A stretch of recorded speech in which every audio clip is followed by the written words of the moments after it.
Hi, everybody. Welcome to the Filmmakers Co-op 60th anniversary celebration. The New American Cinema was founded in 1961, July 14th. And what we're doing is it's about personal vision and individual filmmaking and artist film as an art form.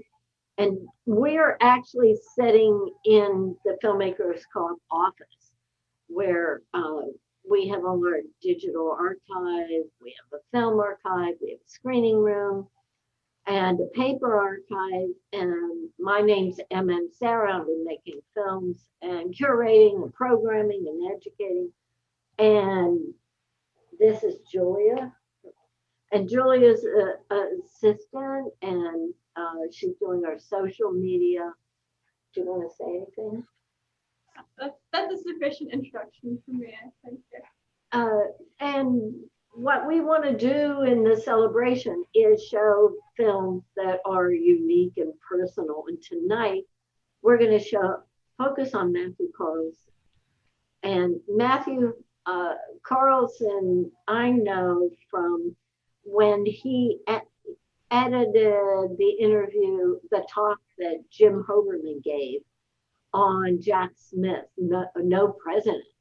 And he was an editor for Artform Online. And I thought, this guy's amazing editor. And I didn't realize he was a filmmaker. And then when I was doing a job search for a social media person, Matt applied.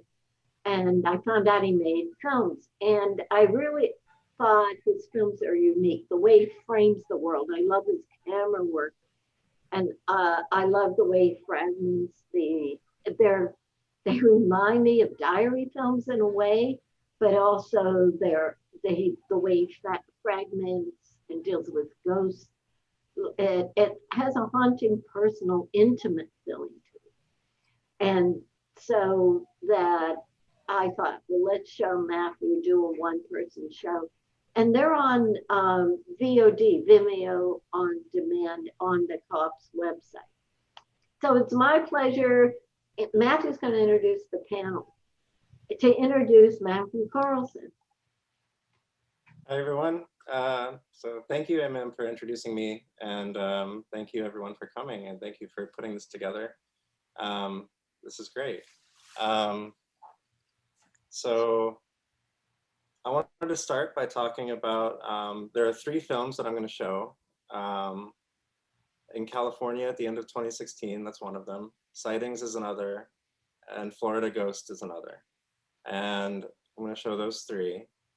And I wanted to introduce Amanda Barker, who's my wife, and I wanted to introduce Brian Pose, a good friend of mine. He's calling in from Berlin tonight. So yeah, I wanted to talk about sort of my ideas about how I sort of approach cinema, and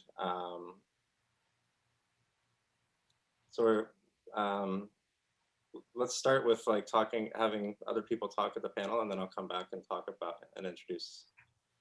more about my work. Do you want to start by playing one of the films? Yeah, that's perfect. I'll start by playing In California at the end of 2016.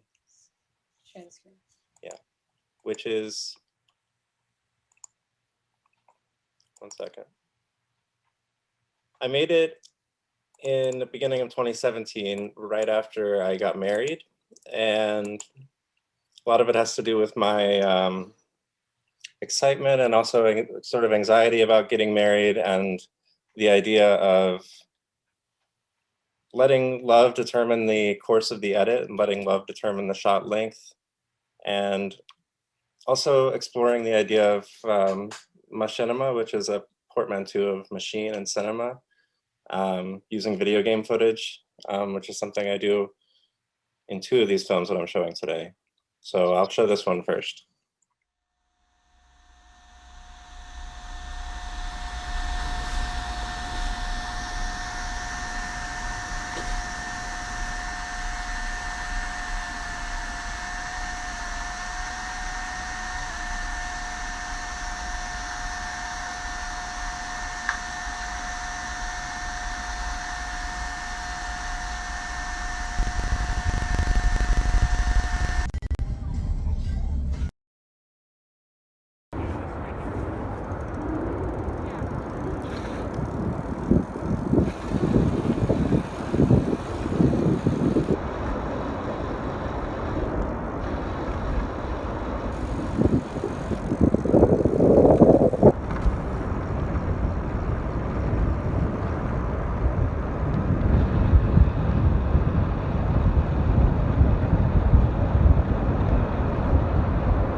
set sail.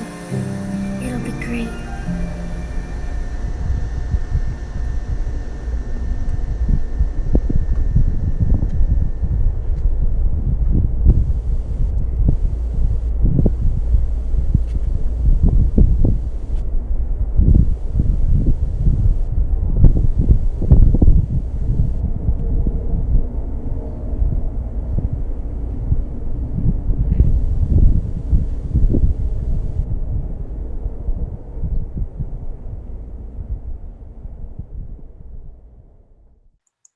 The way I approached that was I just, I just married Amanda and I've been thinking a lot about that. And I'm really interested in the way a film operates in terms of its form, in terms of its like what it says between one shot and the next, the intervals between frames. And I don't know, I think one way you can look at film is to think of it as an algebraic structure and a topological structure, in the sense of it being a system of division, addition, repetition, but also a system of localities of inside and outside, of the closed and the open. And these two things operate in time.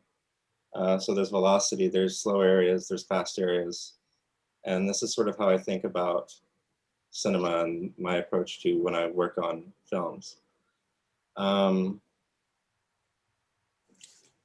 want to move on to have another person talk, and then I'm going to come back and show another piece. So whoever, Brian, Amanda, which one of you wants to jump I can in? talk a little bit about how we work together on these films. I am in a lot of Matt's films, and I think it's really interesting how they're like a combination of these stories that he wants to tell, but also like just documenting our lives as we go around. I think sometimes that's actually how they start. So like obviously the one that we just watched is about our marriage, and I don't know if Matt had planned to make something about that or not ahead of time, but there was like a lot of anxiety leading up to the wedding, and it was like a very crazy year. We were planning it ourselves. Like we had the wedding in my front yard in Florida, and just like it was madness, just like planning it. And I think Matt had a really hard time with it. And then we've had this break finally. Like we got married, we came back to New York for a week, we went to work, and then we went on our honeymoon in San Francisco. And so most of that footage is in San Francisco, or right outside of San Francisco. We stayed a place called Fort Baker, which is like just right on the other side of the Golden Gate Bridge. And, we had this kind of freedom finally, where and of course I'm speaking from my point of view, but this is also how I'm interpreting the film. We had this sense of freedom where we like just had some time to relax after the wedding, and we like went on these bike rides and nature walks and everything. And I think it showed that marriage really isn't that scary. Yeah. But then there's also these like motifs of like my wedding ring, these circles, like my wedding rings together on the table, almost like handcuffs, right? Like marriage is still this like trap, and it's like really hard for men, I think, in a different way than it is for women. And what's the Sure. the thing next to it? Is it a light bulb or like a glass of water? It's a glass of water. Like a glass of water. So I like the visual elements as well. Just these like, and I guess like I'm a painter, so I approach everything from that perspective. Yeah. But, yeah. When we were over there, I just shot a lot, and Yeah.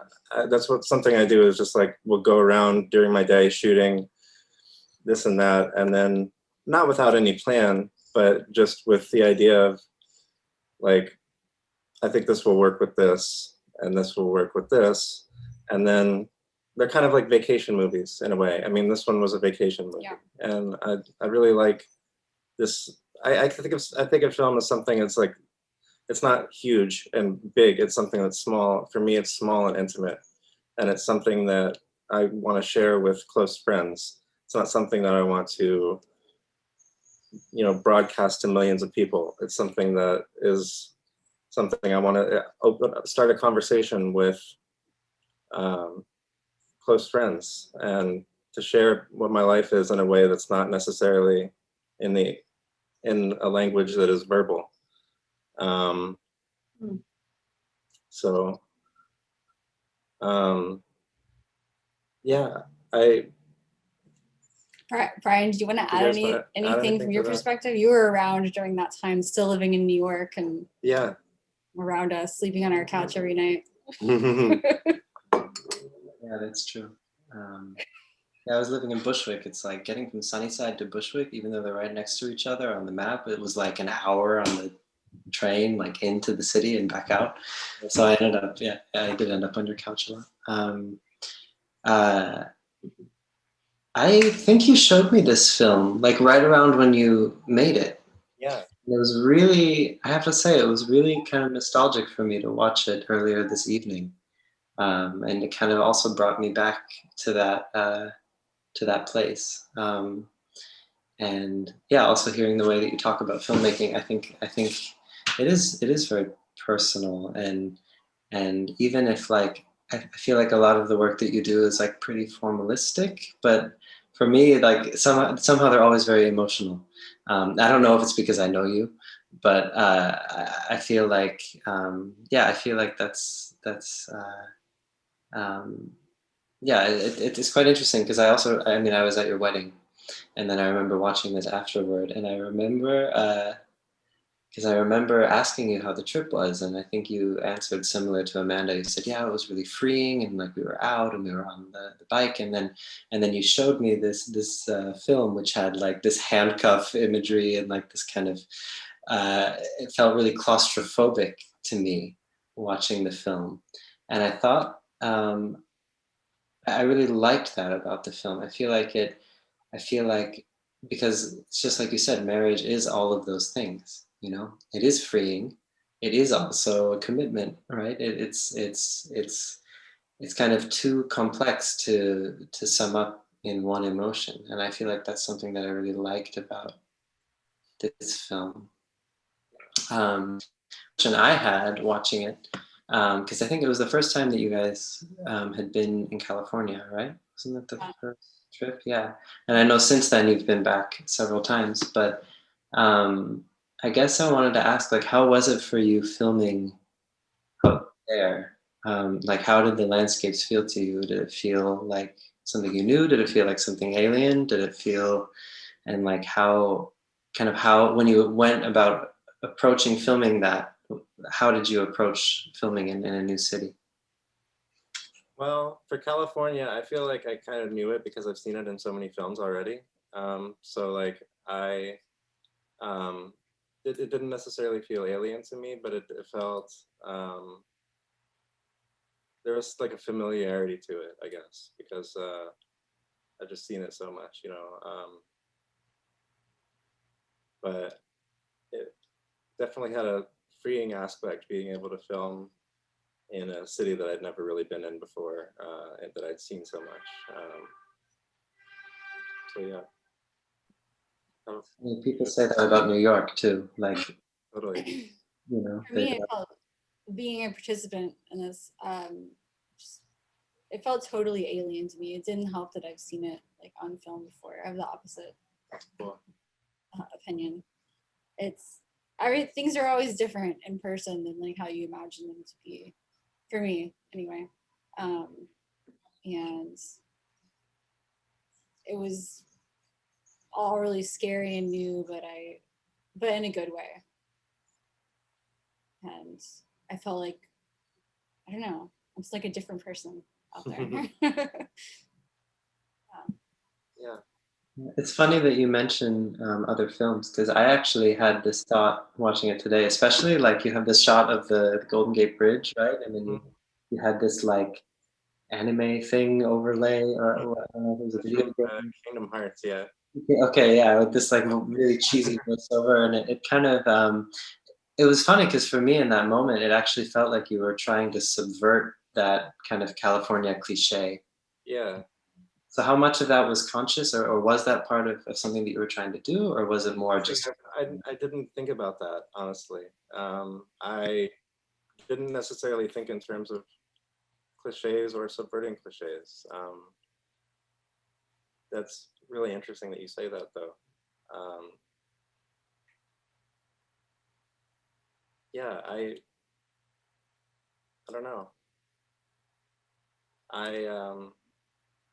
I interpreted that as like, well, Matt's. I never played Kingdom Hearts, but what I think from what you've told me was that it's like, it's a scene about them like about to take like a voyage of some sort, right? Yeah. And so I think They're about it to was set an off into the new world. interesting choice to use this like game from childhood, to talk about the voyage of marriage, or like voyage into adulthood, and like leaving your childhood behind to like start this new chapter of your life. Yeah. Mm. Yeah, that's how. I mean, that's definitely what I was thinking. Some like I And was like th- less so thinking about the like the game. actual, I don't know, less so about California itself, and like More so about California as like an idea, I guess. It's more so like in the sense of it being just not California as an idea, but the site where we were as a representation the of, setting. yeah, exactly. Yeah.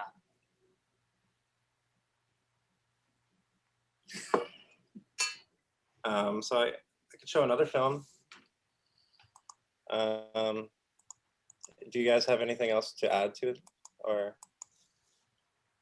Sorry, I have to take this off. It's like really hot in here. All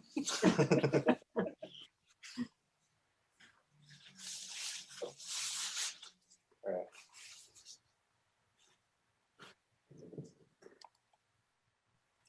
I'm going to share the screen again to show Florida Ghost, which is something in a similar mode. I'm from Florida, and both of us are from Florida, actually, and we met each other down there. And this is about, I made this year. It comprises footage from Grand Theft Auto Vice City, and real footage from Florida, and yeah, just show it, and I'll talk about it.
So that was in a sense another vacation movie. Now that I'm thinking about it, I made that this year when I was right like in the middle of the pandemic, and there wasn't anything to do. I'd been playing. I dug out my PlayStation 2 and was like playing old video games, and um, that was the footage from when I first came out. The footage from New York is like when I first walked out of my apartment for like the first time in like 2 months, and was just really feeling homesick, and wanted to make something that evoked the feeling of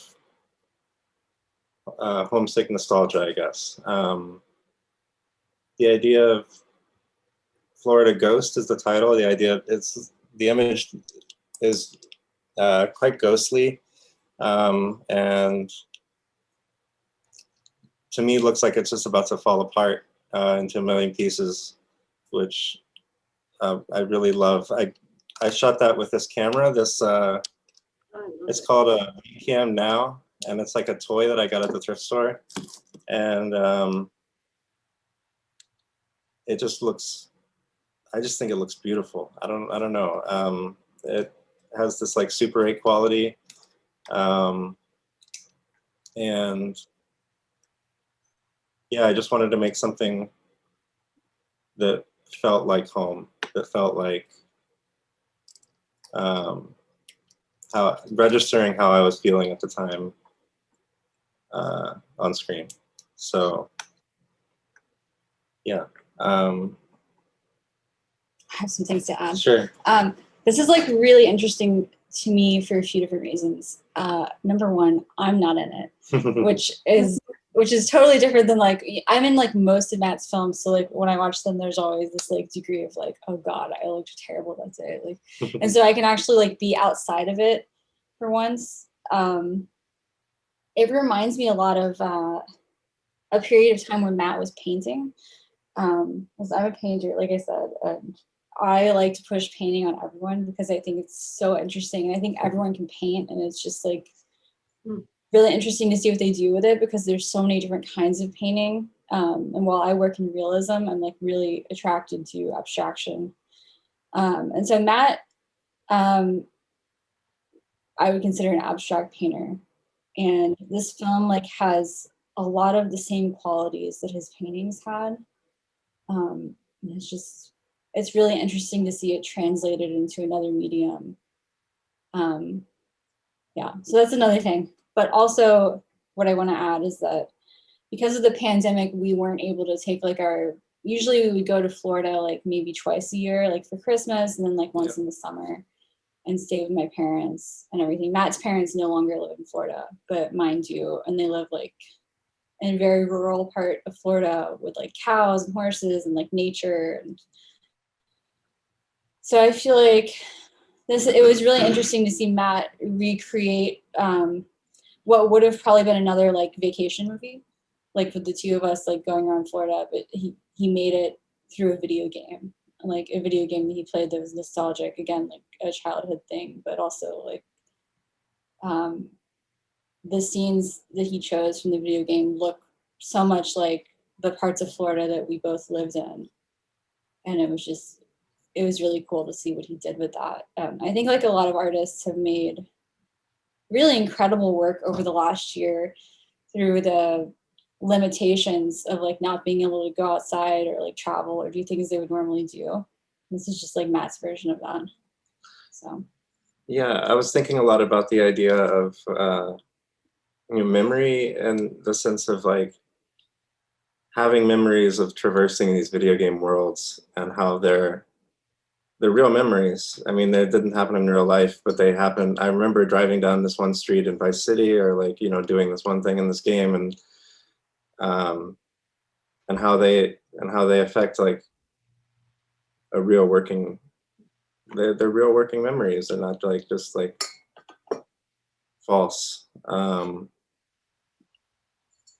yeah, that's a lot of what I was thinking of a lot when I was making that. And yeah, I miss painting. I haven't painted in a while, but I can see what you mean about some similarities. Mhm. Yeah.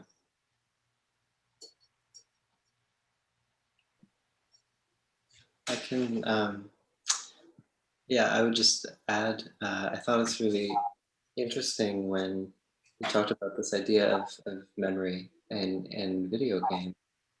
And I think what's interesting for you is that like you grew up in Florida and this is a video game set in Florida. So of course it has that kind of parallel. But at the same time, it's like, you know, we're roughly the same age. Mhm. So I also remember playing this game, Grand Theft Auto Vice City, when I was, I don't know, probably too young, in my neighbor's basement in Colorado.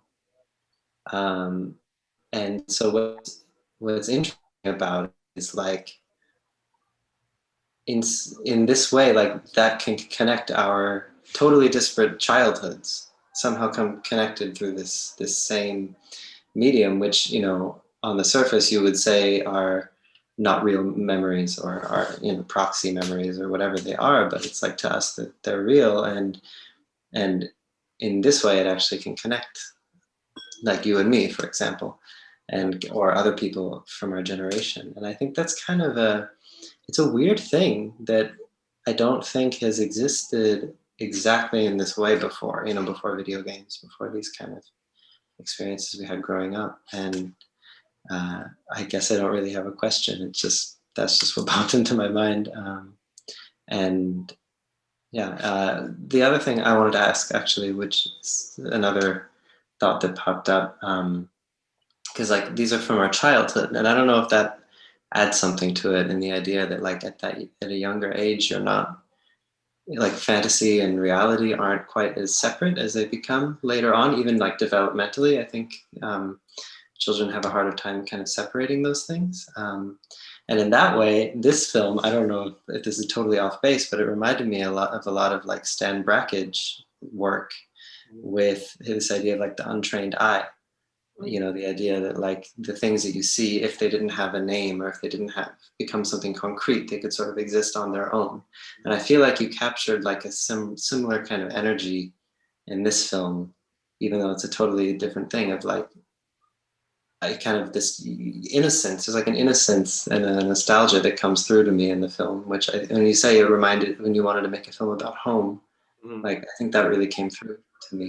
Yeah. So was that something you were thinking? I mean, do you, is Stan Brakhage somebody that Yeah, I love Brackage. I know what you're talking about. I it's sort of like the idea that, you know, um, when you're a kid, you don't have access to language necessarily when you're like a certain age, and so you experience things emotionally. You know, and you're forming this sort of logic as you grow. And yeah, I was thinking a lot about Brackage and about the idea of vision. Um, yeah. yeah, it's hard to talk about these things, right? Yeah. That's like the whole point. Yeah. Yeah, yeah, but I know what you mean exactly. That really came through to me somehow. Yeah. I also think it's really interesting. In my own work, I like in a way, Matt and I work really similarly. We make like, you know, I make paintings about my life, and Matt is making films about his life. And I always think about like the problem of that and like how you make that connect to people that don't know you. Hmm. And so I think like the use of like this game that so many people played and grew up with, like I think is like one way to solve that problem and like make it really universal and relatable to a wider audience.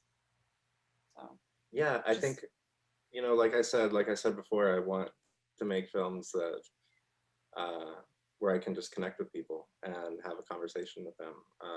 Something small scale, something that where you can make friends through film. I mean, like Amanda and I started this festival in 2016, 2015, 2016. 2016, and we made so many friends through it. And you know, we ran it for about 5 years. We're taking a break this year, but we, and it was just such a rewarding experience, I think, for everyone involved. Film's just like really community oriented. Totally. Just so accessible. I feel like film is like in terms of art, film's like the most accessible medium because like there's like the entertainment side, but then there's also like, deeper films that people can connect with. And like I just like as a painter, like half or more of like the things that influence me are films and not just like other paintings. And like it's I learned so much. Yeah. And it's so from film. ubiquitous too. I mean, it encompasses like all of the arts, painting, drawing, music, theater, dance, but also non-art too. I mean, it encompasses sciences and it encompasses even like surveillance and military uses and things like that. Yeah. So I want to show another film. This one is a little longer. It's about 8 minutes. It's called. Screen share. Oh yeah, shit. It's called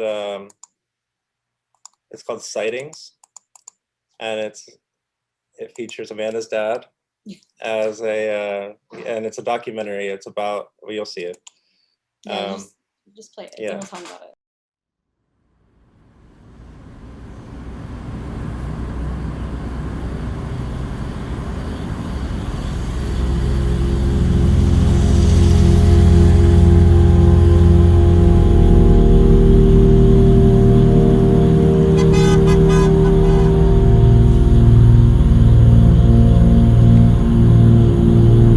No, it was out there off the Neal Road where I used to live when I was a kid.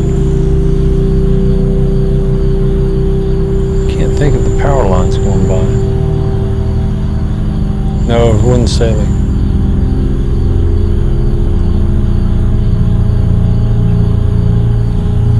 Neal Road's out toward that one. Here's where the road really kind of ended, the hardtop, and the bus used to stop right there and turn around.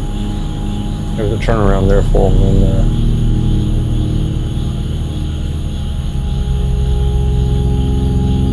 hell, none of us after that, none of us ever wanted to go down to the bus stop, especially when you caught it in the morning in the dark, So it was spooky for a while, but then like that, everything else, it died down.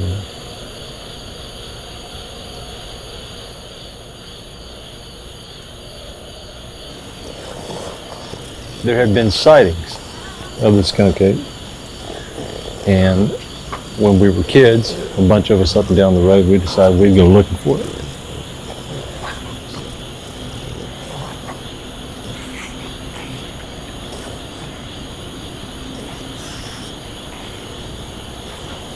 Guy down the road, I mean, he was a working man and good guy. Never heard him lie before that I knew of. He saw something.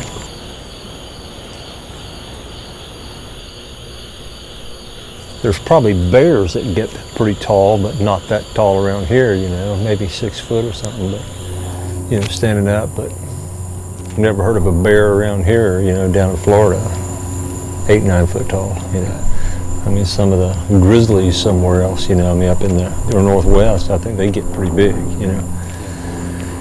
but not here.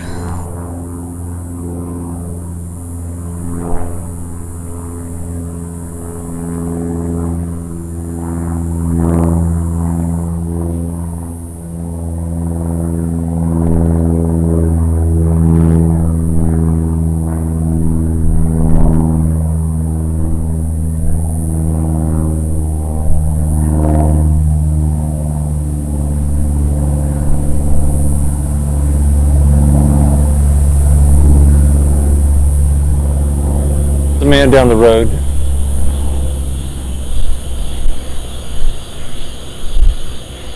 Claimed he heard something outside and run outside, and there was something standing up there that was taller than the eaves of his house.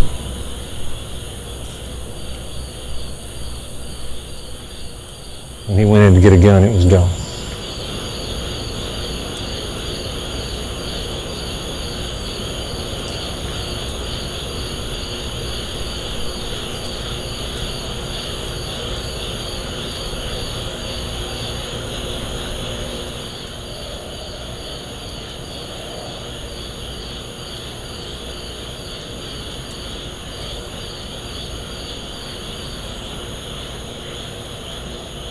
across the road from a man's house, we went to these woods. There was an old abandoned building that was being built. They just stopped building on it.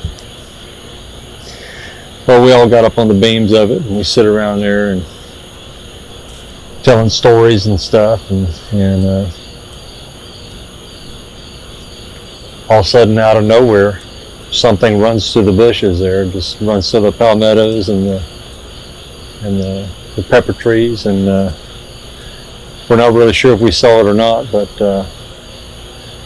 we didn't give it a second thought, because we jumped from about 10 feet off these beams and hit the ground running, and we run until we hit the fence.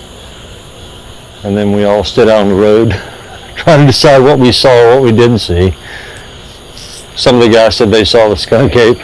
I can't really tell you for sure, but I know it scared the hell out of me.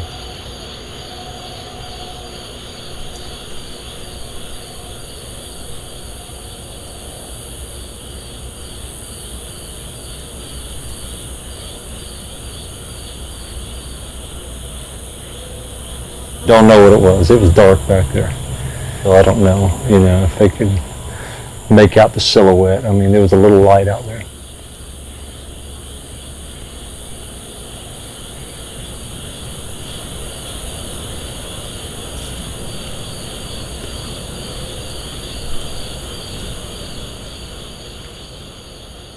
I believe there's something out there. There's too many people that claim they saw it. I don't think everybody could be lying.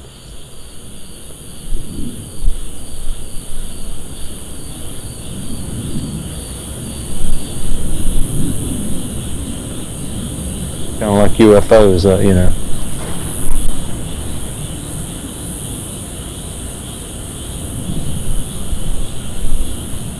I do believe they're real.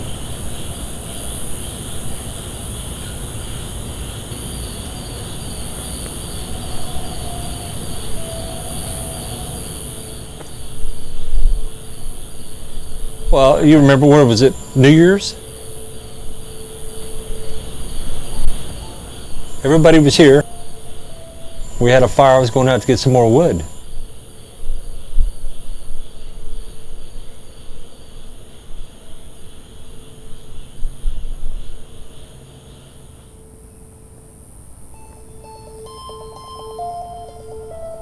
And off in that back distance over there, I see these 3 lights come up, and they're just hovering there.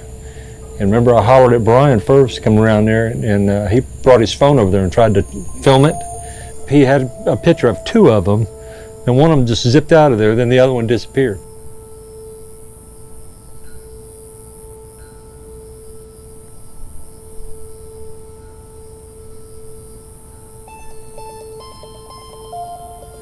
But it was spooky. Yeah. I mean, I always talk about that. I always go, I believe in UFOs and this, that, and that, and everything. And I know people. Matter of fact, Brian's one of them that says he's seen them before. But it startled me when I saw it, because it's the first time I ever really thought I was seeing something like that. So to this day, I still believe they were UFOs. You hear of all this stuff, people getting abducted and stuff like that, So you wonder, if you see them, did they see you? You know what I mean? Should I go hide now, I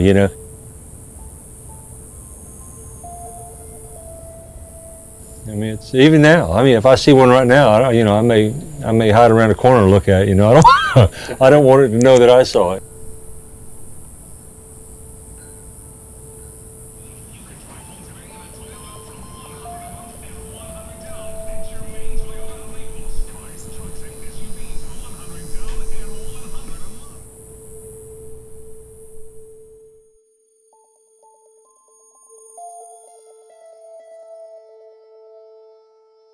But I do believe there's, I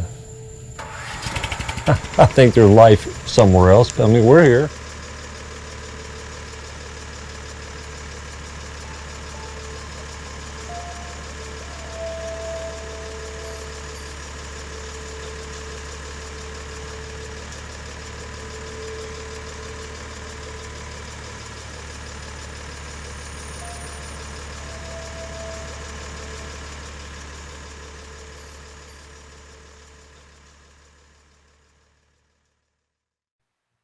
So that was about the skunk ape, which is a Florida cryptid who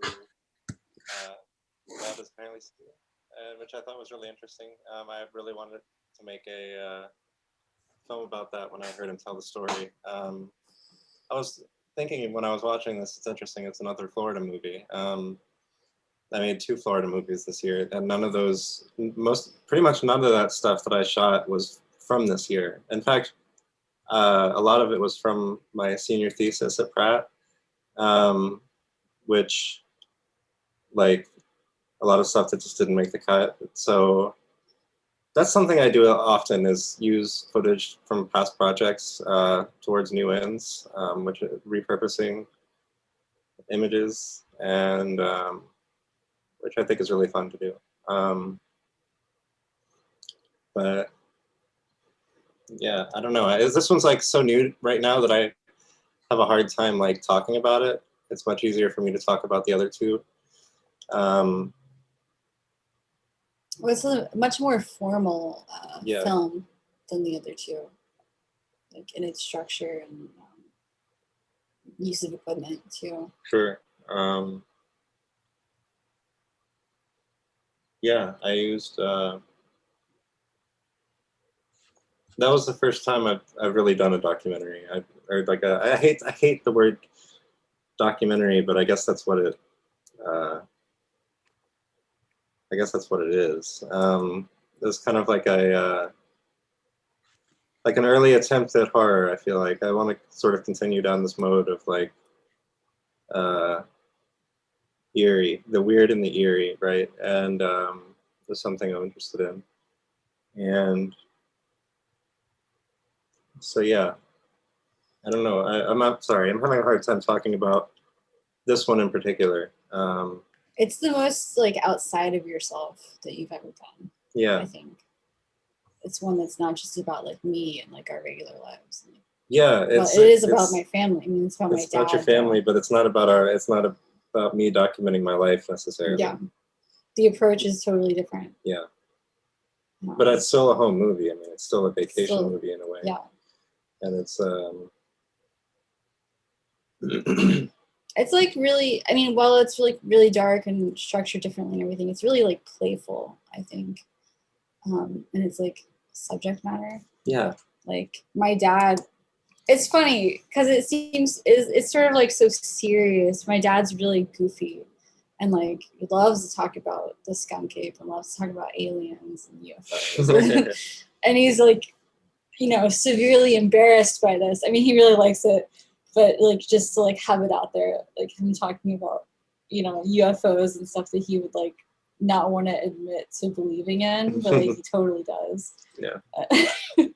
As does my brother. The Brian that he's talking about in the film is my brother. My dad and my brother get together and talk about all of that everything. stuff. Yeah. And growing up, this has been like a big part of my life, actually. I think Matt is just kind of like an outside observer. Like an outside observer of like a lot of things that he's like witnessed. Just like growing up, at least every Friday night, like my family would go out to dinner and we'd be like standing around like a parking lot or whatever. And my dad would be like, "It's a UFO." Like, and I was like really scared. Like I grew up really afraid of like lights in the sky and UFOs. And like there would be like a Goodyear blimp that would go by every now and then, and he would be like, "It's a UFO," like until it like came closer. It would just be like a Goodyear blimp. But he still does that stuff. Yeah, he still does that stuff. Yeah. But it's like it's even more different for me now because I'm way behind, but like I recently for the very first time watched Close Encounters of the Third Kind, and I could not stop thinking about my dad when I watched that movie. Yeah. It's just like Richard Dreyfuss, like his excitement about seeing these UFOs and just becoming like totally obsessed with them and like trying to get his family into this idea. And like my mom totally, I guess, is like the wife in that movie where she just didn't give a damn and like didn't want to hear about it. Like, except obviously, my father didn't abandon my family to go seek out UFOs. And, like, But there's definitely that side of him, which I think also relates to like this.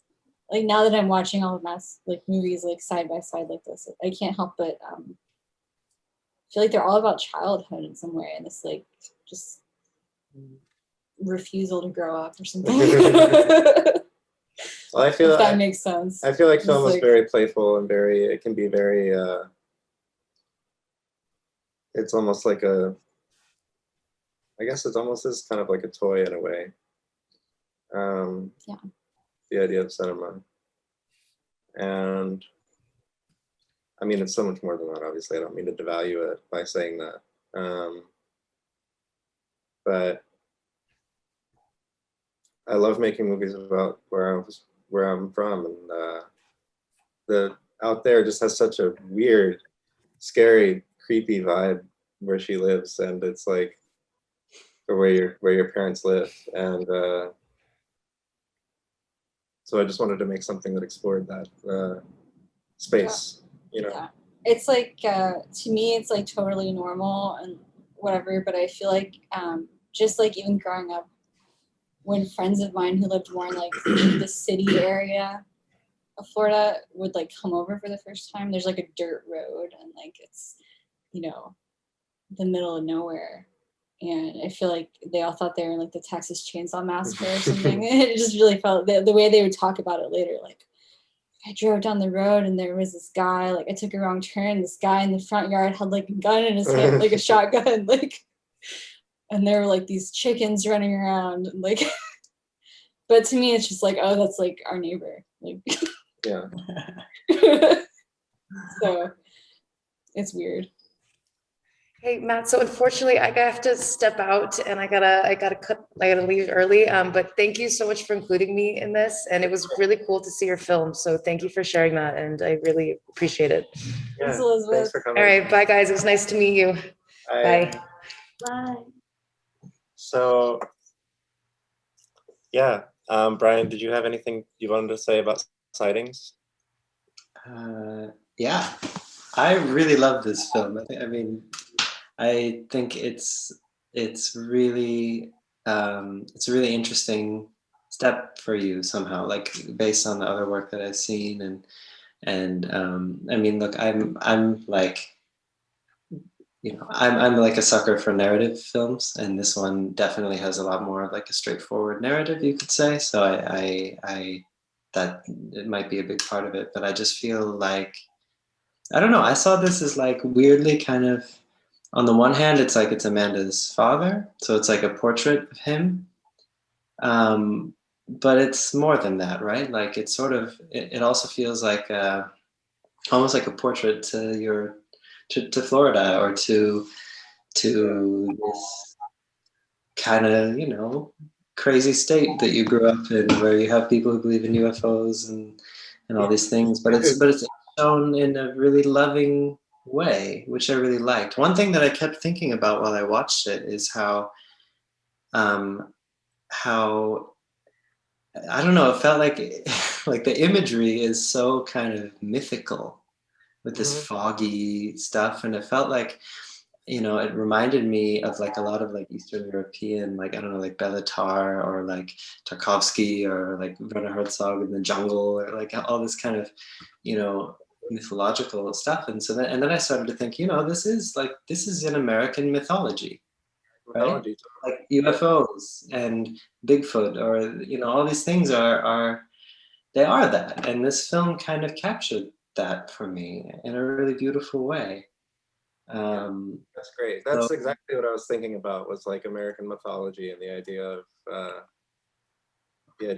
how we, you know, these stories that we tell over and over about these really far-fetched things. So I'm really glad that you picked up that and that resonated with you. Yeah, absolutely. Like that for me really came through. And I also like how, again, it just felt, it felt very empathetic, and maybe it's because, you know, Amanda's father, but I just felt like, you know, what I love is like watching this, I have no idea if you believe in, you know, UFOs and things or not. And I like that.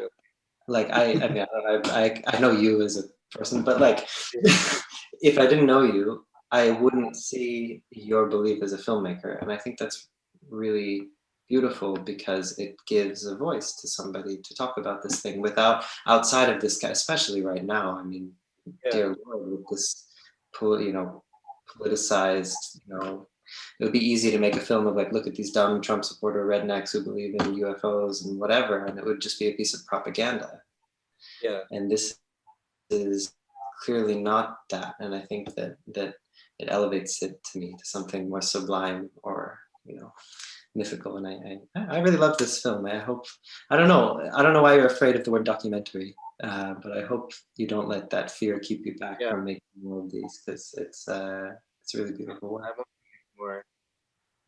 Thank I you. think it's more than a documentary, because documentaries can be recordings or reporting. And what this film allows is the space for your spectator imagination. Yeah. Because when it goes into darkness and there's light, just a light through the woods, and he's talking about it, it becomes sort of fearful, because what's jumping out of the woods. It's not just UFOs. It can, at borderline, allows me space to be afraid of what's happening next. And Texas Chainsaw Massacre.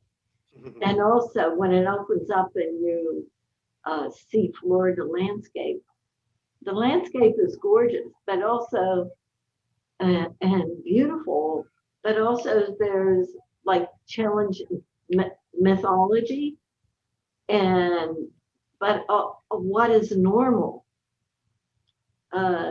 because normal has, especially now, normal is kind of where the UFOs hide, or where fear happens.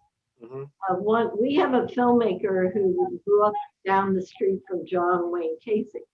And so he took his camera, James Flatopoulos, and I'm watching this movie, and he's just walking up and down the street. And I thought, this is the like creepiest neighborhood. And the filmmaker was there, and the day and night he's walking, and he never said. And then I asked him, I said, "It's so scary. It becomes scary." And he goes, "Yes, John Wayne Casey was my neighbor." And somehow it's not recording. It's not recording the street. It's recording the filmmaker's fear is coming through. It's almost like he's channeling it through his camera. And sometimes I think cameras can be like touch something. It can be like that. Maybe because when I went to the American Indian Reservation, they didn't allow you to have a camera and film, because they felt that was capturing spirits. And somehow I think sightings captures that spirit of Florida fear and challenging what's normal. It's not a documentary in the sense of recording. It's also tells a story in not a linear way. It's kind of spiraling, taking you around. Yeah, I definitely feel like every time I go down there, there's this like ghostly presence out there. And it's the ghost just funny. Yeah, it is. And that's sort of what I was trying to capture, the essence of the area. And Does anyone have any questions? Paul? Yeah, do you have any questions? Julie? Paul, surely you have a question. No, you have to turn. Yeah. I turned it on about that. So wait, Matt, I'm curious. Are you a gamer then? With all of these, video games that you keep referencing in your work? I do play video games. Yeah. Oh, okay. No, I'm just curious about that. Curious about the next generation of, I guess, like machinima works that are gonna like incorporate Fortnite in them in some like pensive or like kind of haunting way. I mean, I'm just thinking about like both of these works kind of side to side about what you're trying to capture with I guess like the locale of Florida. I mean, I've only been like a few times in my life. I'm reading Miami Blues right now because I'm a big fan of the motion picture. You know what's And good? Yeah. You know what? Sorry, I didn't mean to cut you off. Go ahead. oh no, and I was just about to say, Vice City's a little bit before my time. My first GTA that my mother was like horrified that I was playing was Grand Theft Auto 4. But I have played Vice City, and it's very interesting the contrast you kind of have, because to me that game has like this very like off the rip quality in a way, to where like you can just get into mayhem really really easily, like in that game, versus some of the other ones that you can get it necessarily. I was reminded of like Phil Solomon's work and what he's done with Grand Theft Auto, and how like he's really interested in sort of capturing kind of like the periphery of these games, sort of capturing like this element that you maybe don't really notice immediately, because there's just so many activities being thrown at you, so many different things that you're kind of like immersed in a way. I'm curious, was that maybe like an inspiration, or maybe some other like Florida based media as well? I really love Phil Solomon's work, and it's interesting that you said the thing about Miami Blues. The guy actually, I just got my second vaccine, and the guy that gave me the vaccine was like, "Where are you from?" And I was like, "Florida." He was like, "You know that movie Miami Blues?" Hey. How great it was. Mm-hmm. And so yeah, no, I definitely want to continue making more Florida films in the same mode, with trying to think of other like games that would be set in Florida. Mm-hmm. I don't know. I'm originally from the Detroit area, and we don't have any video games yet, really, set in Detroit. So I feel your pain right now. Isn't there that like there's a Detroit game, right? Yes. That Become More Human game, that David Cage game, that's like really bad for the most part. Like I'm hoping for a really good, maybe a Grand Theft Auto style Detroit game would probably be a little bit more accurate to the city and how a lot of facets of it interact. Do you know what really Detroit has? Sorry, what did you say? You know what Detroit has? Have you seen Jim Jarmusch's Only Lovers Left Alive? Yes, That I is, have. I thought that is the creepiest punk vampire playing the, and actually that's filmed in Detroit. Mm-hmm. Yes. And city where Robert Breer was born. Fun fact. really, Mm-hmm. I love the Only Lovers Left Alive. Did you see that? Yeah. I really like that movie a lot. You liked it, Amanda? Yeah, I did. Yeah. I saw it twice. I don't usually buy movies. I usually just like rent them or That's whatever. But I actually own that one. Yeah. I don't know what that really says, but I like it a lot. I have one more thing I want to show. It's a trailer for a film that I'm working on now. I'm almost done with it. So this film actually has it stars both Amanda and Brian. It's the first time I've worked with Brian on screen. Starring in a movie. This is just unwittingly, I have to add. What do you say? Never mind. I didn't quite know I was in the film until you sent it to me. So. That's right. All right. This is just a quick trailer for this thing I'm working. I hope that comes across. I'm worried that, well, I don't know, this is one part. I like that, I feel like I need to edit the part before it to make sure that it works like pacing wise, because I have to. Let it all fall away. But I started like playing around with the confessional scene. And I just like filmed it on my phone and sent it to Joe. And just having like all the,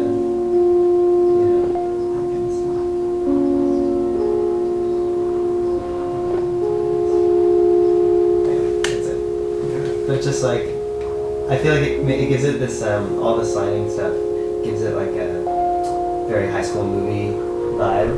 Like, and like, Start over. And, like, Mean Girls and talk. My life personally is pretty good, like making enough money to pay my rent, and I've got a lot of great things around me. I've got good friends, I have the freedom to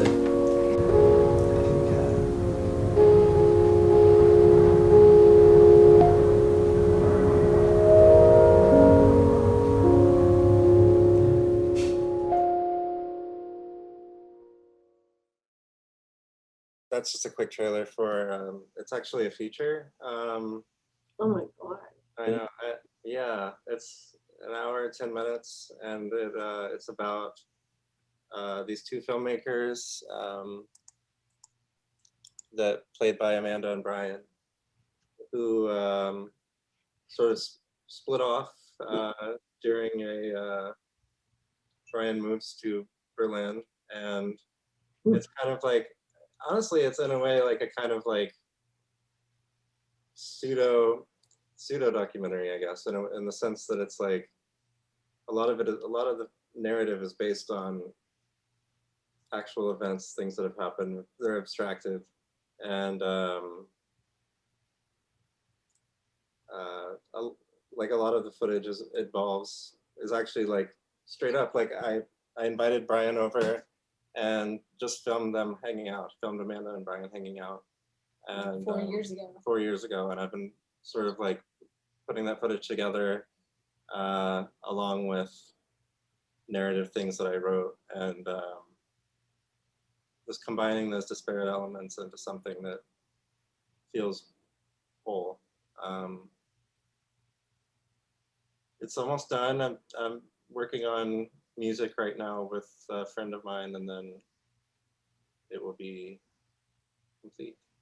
So I really can't excited wait to share. see that. Yeah. I don't want to say too much about it yet, but I just explained the plot and everything. It's been interesting for me because it's like like I don't know. I could say this about most of Matt's films, but I almost feel like I'm on like a reality TV show. Like I've just followed. Since I first started dating Matt, like 12 years ago, we immediately started making films together, and I always had an interest in acting, but it's like always like part documentary. Yeah. Can't get away from that word. And I've just like become someone that's okay with a camera being turned on me at any point of the day, at any time. And I always know that it might end up in something, which is interesting. It's a strange way to live.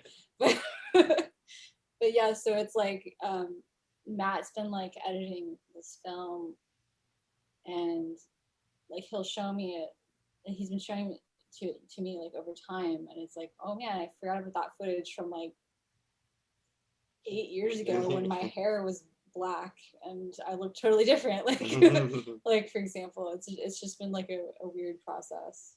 Yeah. And then like, yeah, I think it's really cool that he's sort of like collaged these pieces together into like a narrative that makes sense, and we've really like, you know, kind of tied certain parts together through like voiceover. It's been just like really interesting, like a fine art perspective as well. You're very natural in front of a camera, Amanda. Like, I don't like to be filmed. I don't like a camera pointed at me.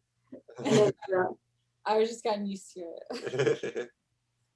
I think it took some getting used to. Like we, you know, I went to Pratt and we made films together there, and every time there was like a documentary, like we had like documentary class, and so I would like make a documentary about her as a painter, or I would like, you know, we would have a narrative class and she would be an actor in the film, and we just sort of developed this working relationship that I think is really works really smoothly. it's a creative marriage. I think that's why the marriage could work. Yeah. Is because you create together. You're both creative. Yeah. So we, Jules, do you have any questions? Do you want to ask any questions? Comments? No. Actually, Jules just recorded some sound for the film too. Yeah. So Jules is like a part of it also. That's true. Yeah. Oh, a family. For a pickup scene that yeah, we shot. the last scene. Yeah. That I had to film. Brian, do you have anything to say about this? We Well, should first of wrap all, it up because our Zoom, yeah, okay. our Zoom, and Matt, and guess who's editing this? Matthew. Uh, I was just gonna say, Paul, you should be careful because the longer you hang out here, you might end up in the film. You already are in the film then. This Zoom could end up in a film. Yay, there you go. Can I actually wanted to just ask one quick more question? Yeah. To that, which was exactly that, like, because it's actually something I've been personally curious about. Like when you, for example, when you filmed me over this last 5 years, like, were you intending to make this film with all of that, or? Actually, I filmed that hoping to spring some ideas. You know, I was hoping to find the subject when we filmed that together. I was hoping to just like find the subject organically, and then when I started writing a script, and I transcribed that whole that whole like hanging out thing that we did, where I filmed you, and just sort of built the script around these instances in the film, these documentary instances, and built like narrative trappings, I guess, on top of it. It wasn't. I did not have the idea when when you came over and I filmed you. I just came about organically. So It's super interesting. I've heard of filmmakers doing this, and I've also done it where it's like I'll do some documentary stuff and sort of use that to write a story. Yeah. With the intention of filming it with actors. Yeah. You kind of cut out a part of that process. Yeah. And just, like, took it and made it a film, which I think is really cool. Yeah, I mean, it's hard for me to say much about this film because I'm in it. So Amanda, I can relate to you on all these other ones. But it was very, very cool to see how you were able to make these moments into something bigger than any of us, kind of. I'm really interested in using film to kind of like get closer to people, you know, to learn more about them, and I feel like I did that with this. Good. Well, we'll do another show, right? Yeah. Julie, you want to add anything? No, I mean, thanks you guys for coming. This was really interesting to watch and hear more about. Thank you so much for setting this up. This is great. Really appreciate it. Great job, per usual. Paul, see you Tuesday. Avi. And we'll send you this Zoom, Matt and Amanda.